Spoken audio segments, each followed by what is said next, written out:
Okay, last, then I have to go. Yeah, ayan, you, tita, and you. Then I'll go. Okay, tita, please.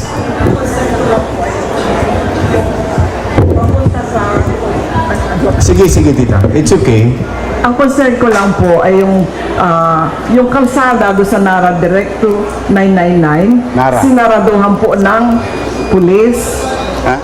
So my problem is I need to drive all the way up to the dulo and then U-turn na nakakadagdag pa rin po ako ng traffic dahil nga pinaikot ng todo ako nung sa dulo. Sinarahan nila yung kalsada na yun ay ako rin ang naghiling ng buksan para diretso kaming makadiretso sa 999 po ako eh.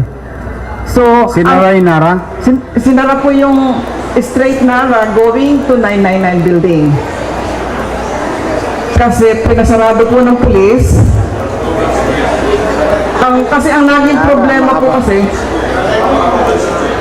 Roman ba? Roman? Nara yun eh. Tatawid po yung ng recto. Yung island. Opo. Of course, sarado yun. O nga po, kasi nga po, para sa amin, kasi nung experience ko noong December, isa pa rin ako sa pumipila, papunta sa parking, pandagdag ng traffic. While if it is open, wala pang ilang seconds, makakadiretso na kami sa building.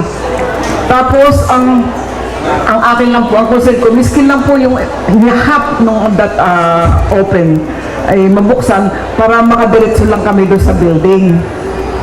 Kasi Bubuksan nga po, yung gitna ng recto? bukas na po yun eh. Pinabuksan ko kay Mayor Lim yun eh. Access po natin yun sa building. Kaya lang po pinasaradong ng pulis yun. Nagkukos ng traffic noong una because nag-u-turn doon yung mga 8-trike at nagpapating at doon nag-iipon sila ng pang-ipon ng pasahero. Kaya nga po nagkaka-traffic. Ito recto. Opo. Ito Abad Santos. Ito recto. Opo. Papunta tayong dagat. Facing dagat. Opo. Nara na sa kanan. Opo. Alin doon yung gusto mong pabuksan? Bukas na po yun yung island. Nilagyan na po nila ng tali. Island ng recto? Opo, bukas na po yun.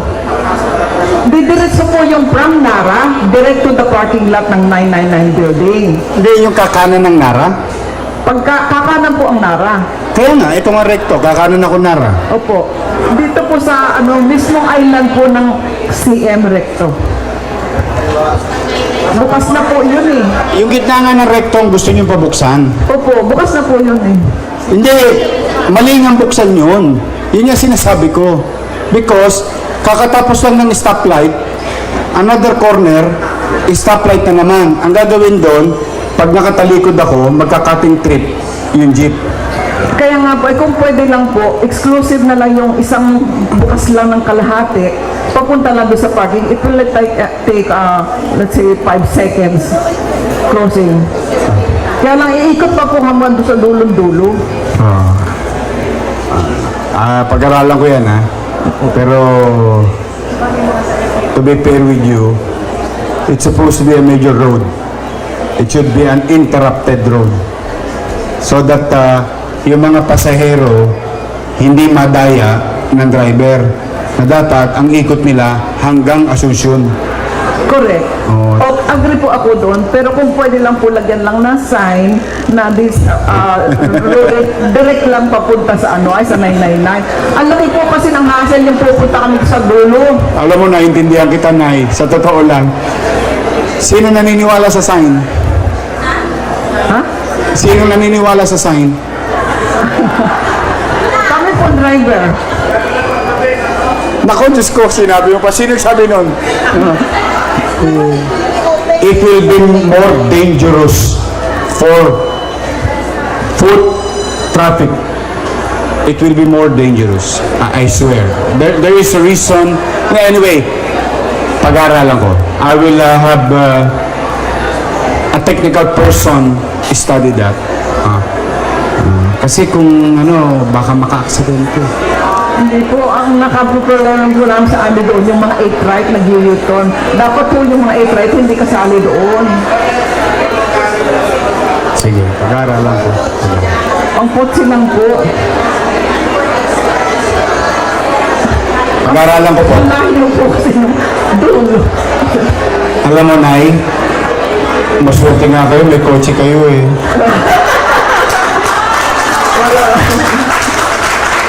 All you have to do is to drive it. Yung pasahero, ang hirap sumakay. I'm not trying to give weight that your problem is bigger or lesser Yes. from the other. This is balancing of safety and ease against a few who are having hard time to go around. Turn left to ano yung kalye ni Edward Tan? Like, ano, sa... May Haligi. Oh, may Haligi. Going back to Nara. Going back to... medyo... Sige, pag-aralan ko. Pag-aralan ko, ha? Hindi na lang po kasi dati naman po walang problema eh. Nagkakaproblema ko kasi nung ginawang parking lot ng e-trike. Hindi, pag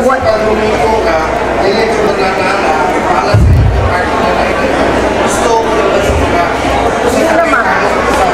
Natawid kami pag-stop na. Mahirap. But we'll see. Pag-aralan ko na yan. Pag-aralan ko. I cannot promise you, I don't want to give you false hope. Pero pag-aralan ko maigi. Because, as you can see, just so you know, the entire recto will be a discipline area. Nobody will crisscross recto. It's supposed to be a major thoroughfare. It has to be so that there will be no... Ayoko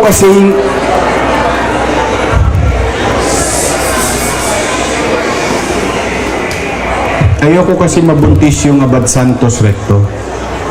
That causes so much traffic when it was designed for the jeep of Baclaran Divisoria, San Juan Divisoria, turning right to Abad Santos, and U-turn in front of anong school yun? Cultural? Sa Padre Alge. Correct. U-turn, then abang na naman ang pasero sa Wakali, then kaliwa na naman recto. Pagtawid ng recto, sa bandang kanan, yung unang hardware shop, nandun ang kumpul ng tao. Then hindi na naman makakatawid yung, because of some being favored at the cost of everybody. So, medyo... Actually, I'll look into it. Kasi kahit nga yung Dagupan, ayaw ko patawiran eh. Pati nga yung Wanluna, ayaw ko patawiran eh.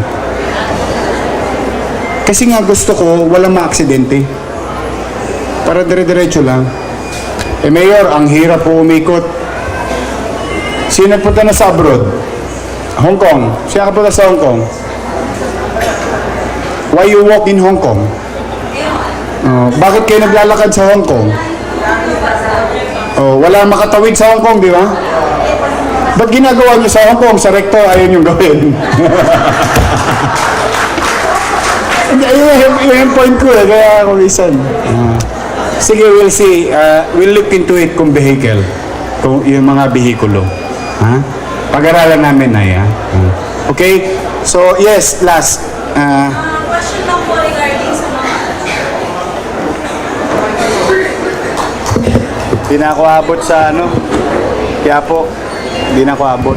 yung itatanong ko po kasi regarding Sila na lang. sa salary. Teka lang Sila na lang sa Quiapo. Sabihin mo si COS na lang. Makisuyo lang. I would rather address this. Ayun po. About po sa salary, nagpapasahod po kasi ako ng minimum for stay out. And may benefits po sila. Tapos sa stay in naman po, below minimum. Pero sa akin lahat ng expenses. Kasi po kanina nabanggit niyo dapat ample amount. Paano po ba yung ample amount kung stay in sila? Hindi, meron naman kasambahay lo. That's the kasambahay. Hindi ko alam kung kasambahay mo silang tinuturing. And, Oh. hindi, parang parang anak pa nga namin sila. Ultimo kasi yung mga nawawala nilang gamit, sa amin pa sa amin pa kinukuha. Kita mo ang aura mo masaya. Because you treat people Yes. fairly. Di ba? When you treat people fairly, So, hindi po ba namin silang required pag stay out din para mag-minimum nilang sila or okay lang sa kanila mag-stay in kahit hindi minimum yung sahod? Attorney. Kasi nangangamba rin yung mga tao sa Divisoria. Half kasi sa kanila minimum stay out. Tapos yung kalahati Stay in. stay in. Sige, Ano? you consider you talk to the business permit office kanila. para mag-guide kayo. Pero I think you're in the right track so far. Okay. Thank you Wala po, kang Mayor. masyadong kabahan except for the benefits. Yes.